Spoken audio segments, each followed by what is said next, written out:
जैसे दुख दौर्मनस्य और विषाद, वैसे सुख सौमनस्य और प्रसाद। जन्मे दो में ही बाल का मैं का मान, सस्मृति युक्त हो धीर बल प्रधान। श्रुतियों या वेदों में ध्यान द्वारा समझे गए जो भगवान के आदेश और कल्याण की दिशा में चलने के निर्देश या इशारे हैं, उनके अनुसार मनुष्य को अपनी बुद्धि को शुद्ध रखते हुए पवित्र और कल्याण के अनुकूल बनाने में ही उद्योग करना है। इस जीवन को ढीला नहीं चलने देना। जैसे कि साधारण मनुष्य को संसार में जैसी जैसी इच्छा हुई उसे तत्काल पूर्ण करने के लिए तत्पर हो जाता है, वैसा न करके बुद्धिमान मनुष्य को सबसे पहले बुद्धि द्वारा अपने लंबे समय का हित निश्चित करना चाहिए। यही सृष्टि को शुद्ध बनाना है। फिर जिस प्रकार वह टिकाऊ या टिकने वाला हित बनता है, वैसी ही अपनी चर्या करनी चाहिए।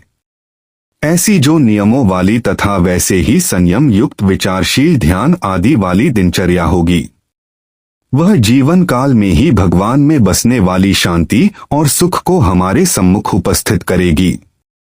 इसी उद्देश्य या प्रयोजन के लिए यह पद्य संक्षेप से हर समय की चर्या को संभाले रखने की ओर इशारा करता है। जन्म से दुख और सुख, यह दो ही तत्व सबसे पहले जीव के चलने के मार्ग को निश्चित करते हैं। जैसे ही किसी को दुख हुआ, दुख में दौर्मनस्य मन द्वारा बुरा महसूस करना छा जाता है और मन अपने आप में खिन्न दुखी अवस्था में या दबा हुआ सा प्रतीत होता है। यह अवस्था सुख में होने वाली प्रसन्नता से विपरीत मन के विचार की है। वैसे ही सुख के अनुभव होने पर मन सौमनस्य मन द्वारा अच्छा या भला प्रति करना युक्त होता है और साथ ही में मन प्रसन्न भी होता है। ऐसी अवस्था में इसका समय भली प्रकार से व्यतीत होता है।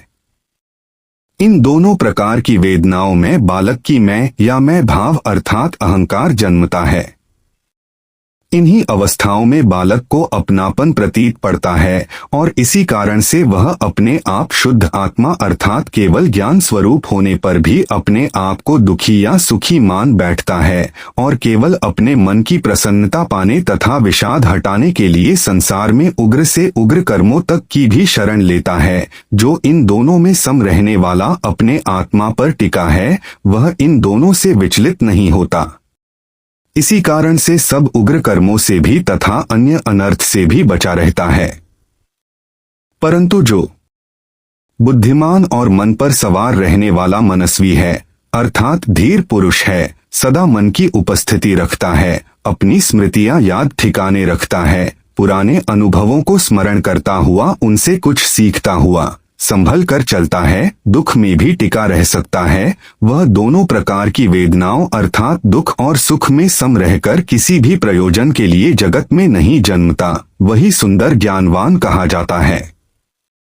वह सदा श्रद्धा, वीर्य, स्मृति, ध्यान या समाधि और प्रज्ञा या सत्य का ज्ञान रूप शास्त्र में कहे गए मोक्ष का उपाय रूप 5 बलों को ही आगे रखकर संसार में जीवन की नौका को चलाता है।